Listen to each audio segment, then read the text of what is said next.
सबको जय मसीह की। उम्मीद करता हूँ कि आप लोग ठीक हैं। हम बहुत समय से नहीं मिले हैं, लेकिन यही प्रार्थना हमारी है कि जैसे हम पहले से ही प्रार्थना करते आ रहे हैं कि ये लॉकडाउन जल्द से जल्द खुल जाए और हम सब फिर से मिल पाएँ, एक दूसरे से हाथ मिला पाएँ, गले मिल पाएँ। हालेलुया। और कलीसिया में परमेश्वर की महिमा को हम फिर से एक दूसरे के साथ मिलकर देख पाएँ। ये फ़ोन, ये इंटरनेट, यूट्यूब का ज़रिया ठीक है, हम लोग एक दूसरे से संपर्क में रह सकते हैं, लेकिन जब हम लोग एक दूसरे के साथ मिलते हैं तो उसमें ज़्यादा मज़ा है। तो मैं चाहता हूँ कि हम जल्द से जल्द मिले और फ़ोन पे संपर्क में रह सकते हैं, हम लोग एक दूसरे से बातें कर सकते हैं। लेकिन मैं जानता हूँ कि ये समय ऐसा भी है कि हम परमेश्वर के वचन पे भी ध्यान दें और उसमें से कुछ प्रेरणा, कुछ प्रोत्साहन पाएँ। और परमेश्वर ने एक वचन मेरे हृदय में डाली है और मैं उस विषय पर आपके साथ बातें करना चाहता हूँ। और वो विषय एक सवाल है और जिसका उत्तर मैं इस समय में अगले कुछ क्षणों में, कुछ मिनटों में मैं आपके सामने बाइबल से दिखाना चाहूँगा और सिखाना चाहूँगा। और सवाल ये है, शायद ये केवल आपके मन में नहीं, लेकिन आज संसार भर में लोग ये सवाल उठा रहे हैं। और केवल विश्वासी लोग नहीं, लेकिन अविश्वासी लोग, चाहे वो कोई गरीब राष्ट्र क्यों न हो या चाहे वो बहुत अमीर राष्ट्र क्यों न हो, सबके मन में एक सवाल है। और वो सवाल ये है जो आज का विषय है, और वो ये है कि क्या मेरा भविष्य सुरक्षित है? Is my future secure? क्या आपका भविष्य सुरक्षित है? क्या आपके मन में ये सवाल आया है? बहुतों के मन में ये सवाल है। और हम बाइबल में से कुछ वचनों को देखेंगे और हम उसका उत्तर भी निकालेंगे, देखेंगे परमेश्वर के वचन में से जो बाइबल सिखाती है। परमेश्वर का वचन कभी झूठ नहीं बोलता, परमेश्वर का वचन कभी टलता नहीं। इसलिए जो वचन हज़ारों साल पहले लिखी गई थी, आज भी वो हमारे लिए लागू है। तो आइए हम वचन में से देखें। एक वचन आपको दिखाना चाहता हूँ, वो है नए करार में याकूब का पुस्तक। एकदम पीछे की तरफ है याकूब का पुस्तक। छोटा पुस्तक है, केवल 5 अध्याय है इसमें। और हम लोग उसमें से एक वचन, 2-3 वचनों को देखेंगे। याकूब का 4 अध्याय और वचन 13 से। और याकूब जो है यीशु मसीह का शिष्य, वो अपनी कलीसियाओं को जैसे मानो डांटते हुए, हालेलुया। कभी कभी हम लोगों से बातें करते हैं और हम जब देखते हैं कि लोगों के मन में या लोगों के हृदय में विश्वास नहीं है या लोग अपने ही हिसाब से काम करते हैं, तो हम लोग कभी कभी क्रोधित हो जाते हैं। और हम प्यार से, मैं ये बताना चाहता हूँ कि परमेश्वर के प्रेम से हम कभी कभी लोगों को डांटते हैं, जैसे एक माँ या एक बाप अपने बच्चों को डांटते हैं। मेरे हमारे छोटे छोटे 4 बच्चे हैं, हाँ, और वो मस्ती करते हैं, कभी कभी नहीं बातें सुनती, तो हमें डांटना पड़ता है उन्हें। हम क्रोधित हो जाते हैं, लेकिन उसका मतलब ये नहीं कि हम उनसे प्रेम नहीं करते, हम उनसे बहुत प्रेम करते हैं। और मैं आपको बताना चाहता हूँ कि हम आपसे बहुत बहुत प्रेम करते हैं। दिन रात आपकी चिंता लगी रहती है हमारे मन में। हम लोग ये सोचते हैं कि ये व्यक्ति क्या कर रहा होगा, ये व्यक्ति क्या करता होगा, उसका ठीक चल रहा होगा कि नहीं। ये सब हमारे मन में ये चिंताएं एक बुरी तरीके से नहीं, लेकिन एक अच्छे तरीके से ये बातें हमारे मन में चलती रहती है। तो याकूब जो है अपनी कलीसियाओं को, विश्वासियों को डांटते हुए ये कुछ वचन कहता है। वो कहता है कि याकूब का 4 अध्याय और वचन 13, तुम जो ये कहते हो कि आज या कल हम किसी और नगर में जाकर वहाँ 1 वर्ष बिताएंगे और व्यापार करके लाभ उठाएंगे, और ये नहीं जानते कि कल क्या होगा। सुन तो लो, तुम्हारा जीवन है ही क्या? तुम तो मानो भाप समान हो, जो थोड़ी देर दिखाई देती है और फिर लोप हो जाती है। इसके विपरीत तुम्हें ये कहना चाहिए कि यदि प्रभु चाहे तो हम जीवित होंगे और ये या वो काम भी करेंगे। तो याकूब जो है वो अपनी कलीसिया के लोगों से कह रहा है कि क्या तुम लोग प्लानिंग कर रहे हो अपनी लाइफ की? तुम्हें तो ये भी नहीं पता कि कल क्या होगा। और शायद ये याकूब का पुस्तक भविष्यवाणी की पुस्तकों में नहीं गिना जाता, लेकिन ऐसा लग रहा है कि जैसे मानो याकूब ने आज की जो परिस्थिति है उसकी भविष्यवाणी हजारों साल पहले कर दी थी इन वचनों में। क्योंकि हमारे साथ यही हुआ, एक दिन सब कुछ ठीक था और अगले दिन कुछ चंद घंटों में सब कुछ बंद हो गया और सब लोगों का प्लानिंग, योजनाएं, ये करेंगे हम वो करेंगे। मेरे एक रिश्तेदार की शादी थी अप्रैल के महीने में, और हमें महीनों पहले इसका निमंत्रण आ गया था और मेरे माता पिता वहाँ पे जाने भी वाले थे हमारे गांव में, लेकिन विवाह कैंसिल हो गई या आगे ढकेल दिया गया। तो सारी प्लानिंग जो है हम लोग नहीं कर पाते, और जो हमारी प्लानिंग है वो परमेश्वर की प्लानिंग के विरुद्ध या उसके सामने कुछ भी नहीं है, वो एकदम फीका पड़ जाता है। और याकूब जो है अपनी कलीसिया के लोगों को यही कहता है कि तुम लोग क्या इतना प्लानिंग कर रहे हो, क्योंकि याकूब के लिए प्लानिंग, खुद का प्लानिंग कोई मायने नहीं रखता। क्योंकि वो पहले अध्याय में, पहले वचन में याकूब कहता है, जब वो अपना पत्र लिखता है कलीसिया को, वो अपना परिचय देता है पहले वचन के, पहले अध्याय के पहले वचन में वो कहता है कि याकूब यीशु मसीह का दास या गुलाम, यीशु मसीह का गुलाम। गुलाम का अर्थ क्या है?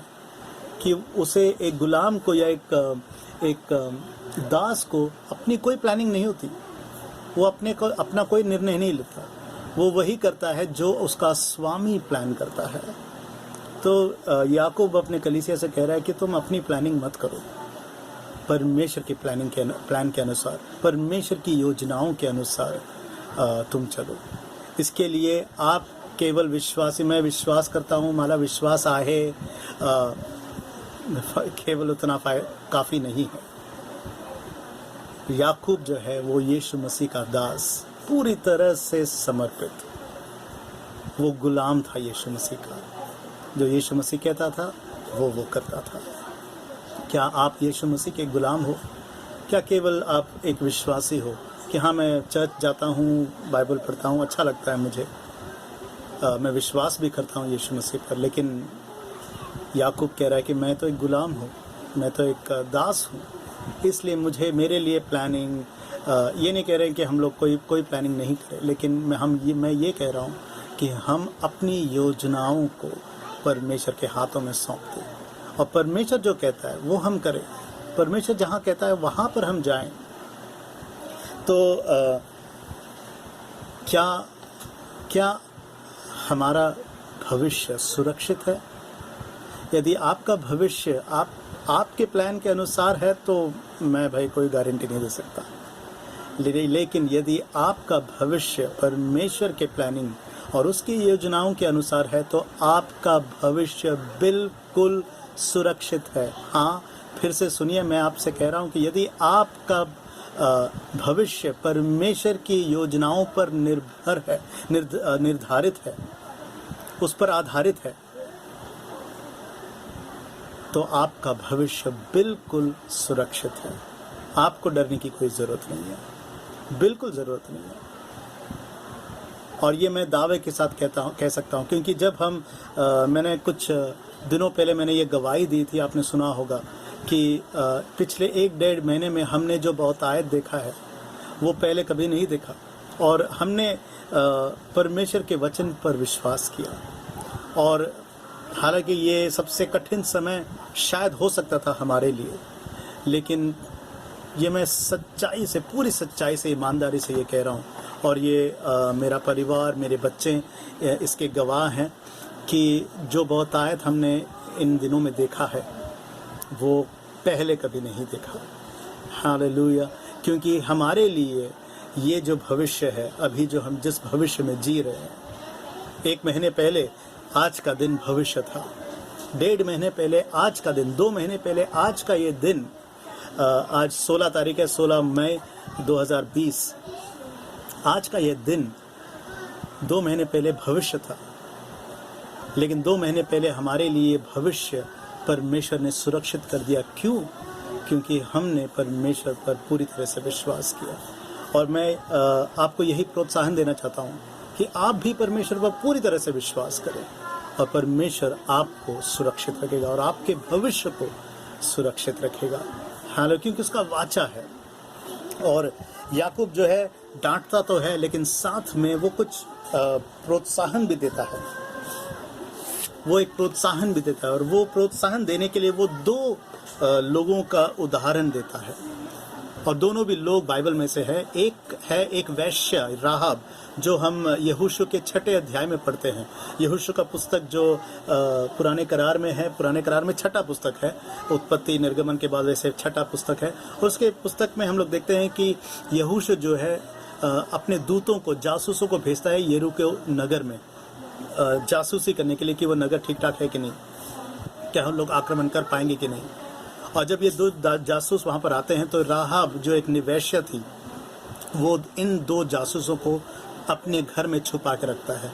और जब यरीहो का राजा उन 2 जासूसों को ढूंढने के लिए अपने सेना को भेजता है, तो राहाब उनको टाल के उन्हें भेज देती है, और वो इन दोनों को अपने राजा के हवाले नहीं करती है।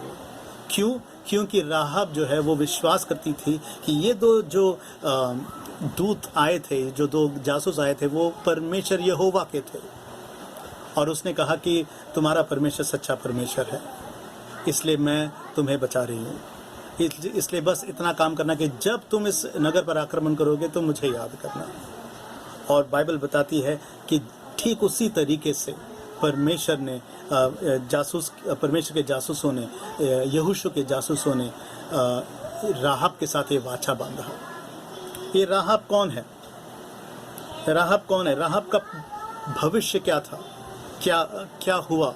राहाब जब उसके आने वाले पीढ़ियों में क्या हुआ? राहाब जो है वो बोअज की माँ थी। बोअज आप जानते हो, आपको याद होगा, बोअज जिसने रूत से विवाह की। बोअज जो यीशु मसीह का प्रतीक है। राहाब एक वैश्या, उसकी माँ थी। हालेलुया।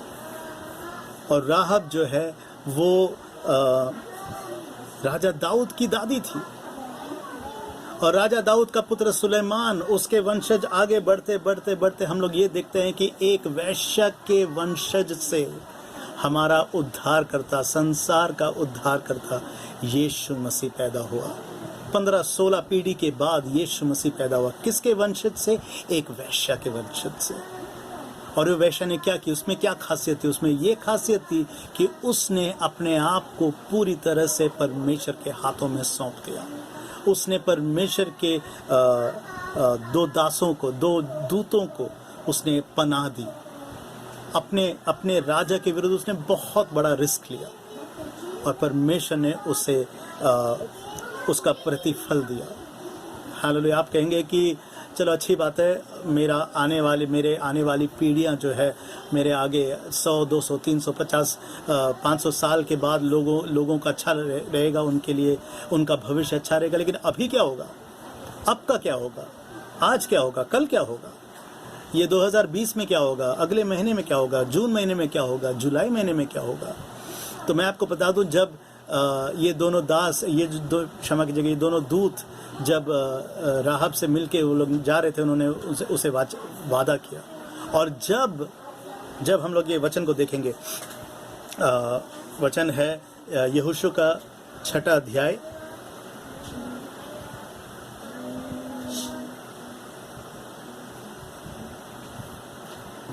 और वचन 17। यहोशू 6 और वचन 17। और नगर और जो कुछ उसमें है यहोवा के लिए अर्पण की वस्तु ठहरेगी। केवल राहाब वैश्या और जितने उसके घर में होवे जीवित छोड़े जाएंगे, क्योंकि उसने हमारे भेजे हुए दूतों को छिपा रखा था। राहाब के साथ क्या हुआ? आने वाले दिनों में, अगले महीने में क्या हुआ? अगले कुछ दिनों में क्या हुआ? पूरे नगर को आक्रमण किया गया, लेकिन राहाब के घराने को बचा दिया गया। आपको मैं याद दिला दूं कि शायद हमारे पूरे शहर में आपके आस अड़ोस पड़ोस में बहुत कुछ हो सकता है, लेकिन क्योंकि आपने यीशु मसीह पर विश्वास रखा है, आपका भविष्य केवल पीढ़ियों के बाद वाली भविष्य नहीं, आने वाले कल में। आज 16 तारीख है, कल 17 तारीख है, ये वचन 17 है, ध्यान दीजिए। कल 17 तारीख है, कल क्या होगा? वचन 17 में लिखा हुआ है कि कल क्या होगा? कल परमेश्वर आपको बचाएगा, यदि आपका विश्वास पूरी तरह से यीशु मसीह पर है तो। हालेलुया। सिर्फ पीढ़ियों के बाद नहीं। दूसरा व्यक्ति जो याकूब जिसका जिक्र करता है अपने पत्र में, वो है अब्रम या इब्राहिम। अब्रम उसका नाम पहले था और परमेश्वर उसका नाम अब्रम से बदलकर इब्राहिम करता है। अब्रम के बारे में क्या है? अब्रम का क्या भविष्य है? अब्रम के बारे में दो बातें, खास बातें बताई जाती है। एक तो वो कि वो जिसका नाम अब्रम था, जिसका अर्थ है कि महान पिता, एक अच्छा भला महान पिता, लेकिन परमेश्वर उसका नाम अब्रम से इब्राहिम करता है, जिसका मतलब है कि बहुतों का पिता, यानी पीढ़ियों और वंशजों का पिता, पूरे संसार का पिता जैसे मानो। वो एक बात उसके बारे में बताया गया है। और दूसरी बात इब्राहिम के बारे में बताया गया है, वो ये है कि वो विश्वास करने वाले जैसे आप और मैं हैं, हमारा पिता कहलाएगा, विश्वासियों का पिता कहलाएगा और विश्वास का पिता कहलाएगा। तो आप सोचिए ज़रा कि हज़ारों सालों के बाद, इब्राहिम के आने के हज़ारों सालों के बाद आज आप और मैं यहाँ पर बैठे हैं। किस पद पर बैठे हैं? इब्राहिम के संतान के पद पर बैठे हैं। क्या भविष्य है इब्राहिम का! हालेलुया। लेकिन आप फिर से कहोगे कि अरे इब्राहिम के लिए तो ठीक था, इतने पीढ़ियों के बाद अच्छा होगा तो अच्छी तो बात है, लेकिन अब का क्या? कल क्या होगा? क्या मेरे घर में पैसे रहेंगे? क्या मेरे पास जॉब नहीं है? मैं क्या करूँगा? बैंक में कोई खाते में कोई बचत नहीं है, मैं कैसे गुजारा करूँगा? लेकिन परमेश्वर कहता है कि जब अब्रम को परमेश्वर ने कहा कि तू अपने घराने को छोड़कर आगे चल, मैं एक ऐसे जगह में ले जाऊंगा जो मैं तुझे बताऊंगा। और इब्राहिम को ये भी नहीं पता था कि वो कहाँ जा रहा है, लेकिन वो विश्वास के साथ निकल पड़ता है और वो यात्रा करता है अपने भांजा लूत के साथ। वो यात्रा करता है और इस यात्रा के दौरान आगे चल के परमेश्वर उससे मिलता है, उसे वाचा देता है, उसके साथ वाचा बांधता है और परमेश्वर उसका नाम अब्रम से इब्राहिम करता है। लेकिन इससे पहले जब वो यात्रा में था, आप कहोगे कि हाँ मुझे पता है कि परमेश्वर मुझे आशीष देगा, आने वाले सालों में मेरी पीढ़ी जो है वो आशीषित रहेगी, लेकिन अब का क्या होगा? इस यात्रा के दौरान मेरा क्या होगा? लेकिन बाइबल बताती है इस यात्रा के दौरान अब्रम के साथ क्या हुआ। उत्पत्ति का पुस्तक, बाइबल का पहला पुस्तक उत्पत्ति, उसमें अध्याय 13 और वचन 2, ध्यान से सुनिए। ये अब्रम के बारे में, इब्राहिम के बारे में नहीं। वो अब्रम जिसका नाम इब्राहिम अभी तक नहीं हुआ था, वो अब भी अपनी यात्रा में था। और उस यात्रा में बाइबल बताती है, उत्पत्ति का 13वां अध्याय और वचन 2, अब्राम भेड़ बकरी, गाय बैल और सोने रूपे का बड़ा धनी था। उसके पास बहुत पैसे थे, उसके पास बहुत थायत थी, उसके जीवन में किसी चीज़ की कमी नहीं थी।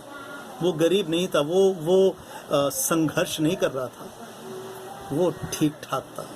ठीक ठाक केवल नहीं, वो तो अच्छी तरीके से जी रहा था, क्योंकि उसका भविष्य केवल हज़ारों साल के बाद की भविष्य नहीं, उसके आने वाले सालों का भविष्य भी सुरक्षित था।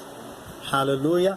तो मैं आज आपको याद दिला दूं कि आपका भविष्य सुरक्षित है, आपके आने वाली पीढ़ियां सुरक्षित है, लेकिन आपका आने वाला कल, अब जो आने वाला कल है, कल 17 तारीख है, अगला महीना जून का महीना है, उसके बाद जुलाई, अगस्त, सितंबर, ये 2020 में 5-6 महीने रह गए हैं। आप सोचोगे क्या होगा मेरे साथ, लेकिन आपको मैं याद दिला दूं कि आपका भविष्य सुरक्षित है। यदि आप यीशु मसीह पर पूरी तरह से विश्वास करते हो, और यदि आपने कभी यीशु मसीह पर विश्वास नहीं किया तो आपके लिए एक अवसर है।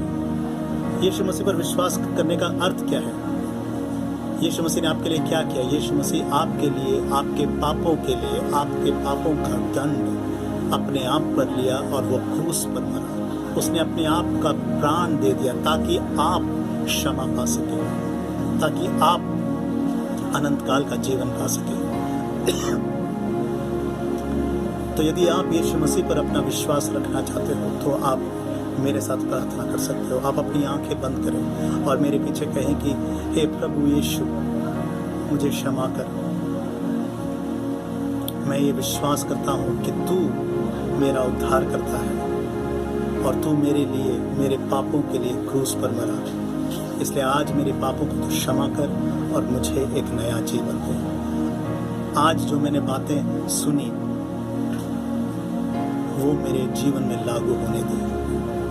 मैं यीशु मसीह के नाम से प्रार्थना करता हूँ। और जो लोग यीशु मसीह पर पहले से ही विश्वास करते हैं, जिन्होंने अपना जीवन यीशु मसीह को दे दिया है पहले से ही, आज से पहले, मैं आपको प्रोत्साहन देना चाहता हूँ कि अपने जीवन को पूरी तरह से यीशु मसीह के हाथों में दे दो, क्योंकि आपका भविष्य सुरक्षित रहेगा। लोगों को डर लगता है कि मैं अगर यीशु मसीह के हाथों में दे दूँ, मैं अपने हाथों से नियंत्रण छोड़कर यीशु मसीह के हाथ में दे दूं तो क्या होगा। आपने देखा 2 लोगों का उदाहरण, उन्होंने अपने जीवन को रिस्क पे डालकर उन्होंने परमेश्वर पर विश्वास किया और दोनों का भविष्य एकदम सुरक्षित, केवल सुरक्षित नहीं, उन दोनों का भविष्य एकदम उज्जवल रहा। इतिहास इन बातों की गवाह है। एक दिन इतिहास आपकी भी गवाह बनेगी कि आपका भविष्य सुरक्षित है। परमेश्वर आपको आशीष दे। हम फिर से मिलेंगे और जल्द ही मिलेंगे। अपने प्रार्थनाओं में प्रार्थना करें कि ये लॉकडाउन जल्द से जल्द बंद हो जाए और हम फिर से मिल पाएं। परमेश्वर आपको आशीष दे। आमीन।